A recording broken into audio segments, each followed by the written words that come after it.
We have some breaking news to begin with. That breaking news from President Trump. He's in Davos, Switzerland this morning, denying a blockbuster report from the New York Times that last June the president ordered the firing of special counsel Robert Mueller before backing down in the face of resistance from his White House counsel. Our chief White House correspondent John Carl starts us off. Good morning, John. Good morning, George. Well, the president earlier this week told me that he is willing to be interviewed by Robert Mueller and is fully cooperating with his investigation. But the Times reports that he ordered Mueller fired 6 months ago. President Trump stuck to the script this morning at the World Economic Forum in Davos, Switzerland, touting the American economy. America is open for business, and we are competitive once again. The American economy is by far the largest in the world, and we've just enacted the most significant tax cuts and reform in American history.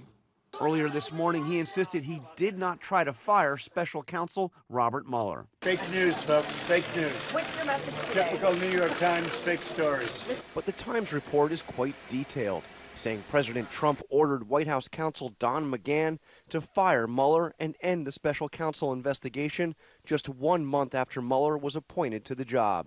As Mueller began ramping up his investigation, Trump lashed out at what he called a witch hunt, telling associates, according to the Times, he believed Mueller had conflicts of interest. One of the conflicts cited by the president was the fact that Mueller was at the White House being interviewed by the president about possibly returning as FBI director the day before he was appointed special counsel. The president ultimately backed down from firing Mueller, the Times reports, after White House counsel Don McGahn threatened to resign, saying such a move would have a catastrophic effect on Mr. Trump's presidency and would incite more questions about whether the White House was trying to obstruct the Russia investigation. The report of President Trump's move to fire Mueller stands in stark contrast with what he has said publicly about the special counsel. Mr. President, have you thought about or considered leading the dismissal of the special counsel? Or is there anything that Bob Mueller could do that would send you in that direction? I haven't given it any thought. Overnight, Democrats sounded the alarm.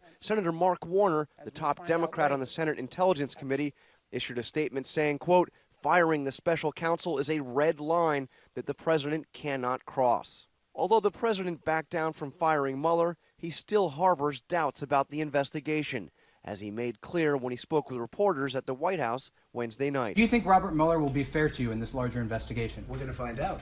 There's no collusion. Now they're saying, oh, well, did he fight back? Did he fight back? Oh, it's obstruction. So here's the thing. I hope so. Interestingly, the president's legal team has chosen not to comment on this story whatsoever. The only reaction coming from the White House lawyer Ty Cobb, who said, quote, we decline to comment out of respect for the office of the special counsel and its process.